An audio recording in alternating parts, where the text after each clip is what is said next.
आखिर सारे देवी देवताओं के जन्म भारत में ही क्यों हुए, पाकिस्तान या अमेरिका में क्यों नहीं? चाहे वह भगवान श्री राम का अयोध्या में जन्म हो या फिर श्री कृष्ण का मथुरा में जन्म लेना, यहाँ तक कि भगवान शिव जी के अवतार हनुमान जी और स्वयं परशुराम भगवान ने भी प्राचीन भारत की भूमि पर ही जन्म लिया।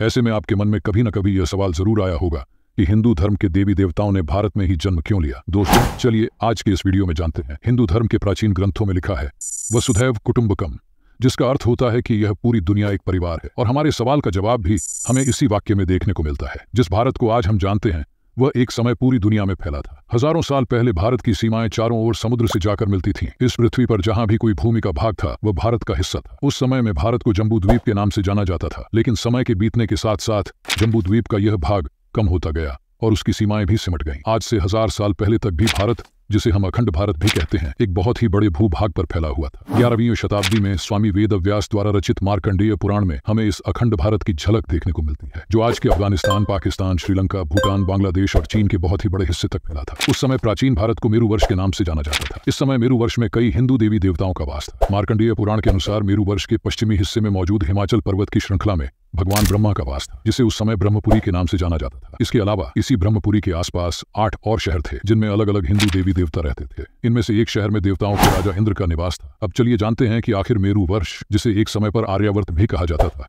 उसे भारत नाम कैसे मिला। कई लोग सोच रहे होंगे कि शायद भगवान श्री राम के भाई भरत के नाम पर हमारे इस देश को भारत नाम मिला था, पर यह सच नहीं है। वायु पुराण के अनुसार आर्यावर्त पर शासन करने वाले महाराज प्रियव्रत का कोई पुत्र नहीं था, इसलिए उन्होंने अपने सिंहासन के उत्तराधिकारी के लिए केशव को गोद ले लिया था, जो आगे चलकर आर्यावर्त का सम्राट बना। माना जाता है कि केशव के पुत्र भरत के नाम पर ही इस देश का नाम भारत पड़ा। इस तरह कुछ धर्म ग्रंथों में भी देखने को मिलता है कि कुरुवंश के राजा दुष्यंत के पुत्र भरत के नाम पर ही हमारे देश का नाम भारत पड़ा। वैसे इसके बारे में आपका क्या मानना है? लेकिन अगर भारतवर्ष की बात की जाए तो उस समय भी भारत की सीमाएं काफी बड़ी थी। वह प्राचीन जम्बू द्वीप जितनी बड़ी तो नहीं थी, लेकिन आज के भारत से भारतवर्ष की सीमाएं कई गुना दूरियों तक फैली हुई थीं, जिनमें आज के पाकिस्तान, बांग्लादेश, नेपाल, भूटान, श्रीलंका, अफगानिस्तान, ईरान और यहाँ तक कि तिब्बत का भी बहुत बड़ा हिस्सा शामिल था, जिसे आज कई बार हम लोग अखंड भारत भी कहते हैं। हमारे भारत के इतने समृद्ध इतिहास के दुनिया भर में फैले होने के कारण ही हमें हमारी प्राचीन भारत की संस्कृति के निशान और हिंदू धर्म से जुड़े देवी देवताओं के मंदिर पूरी दुनिया में देखने को मिलते हैं। इंडोनेशिया और थाईलैंड जैसे देशों में भी एक समय हिंदू धर्म का बोलबाला था, जिसके निशान हमें आज भी इन देशों में मौजूद प्राचीन मंदिरों और मूर्तियों के रूप में देखने को मिलते हैं। इनमें कई मूर्तियां तो हजारों साल पुरानी हैं।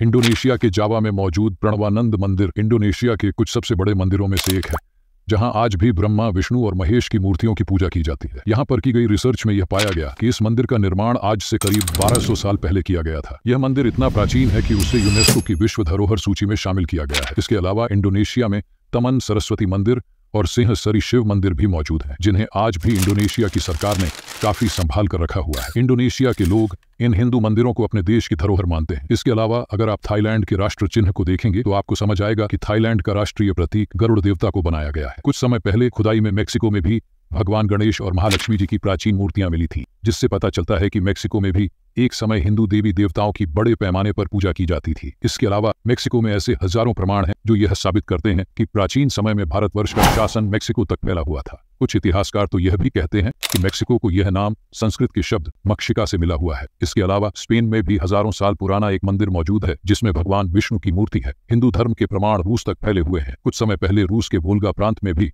भगवान विष्णु की करीब 1200 साल पुरानी कई मूर्तियां मिली थीं। वहां के इतिहासकार मानते हैं कि आज से 2000 साल पहले रूस के इस इलाके पर हिंदू धर्म का गहरा प्रभाव और यहाँ पर बड़े पैमाने पर हिंदू देवी देवताओं की पूजा की जाती थी। यहाँ के लोगों का रहन सहन भी भारतवासियों की तरह था और उन्होंने अपनी पूजा के लिए यहाँ पर कई मंदिरों और भगवान की मूर्तियों का भी निर्माण किया था। 2007 में भी रूस के इस शहर से कई प्राचीन सिक्के, पदक, अंगूठियां और हिंदू देवी देवताओं से जुड़े पत्थरों के अस्त्र शस्त्र मिले थे।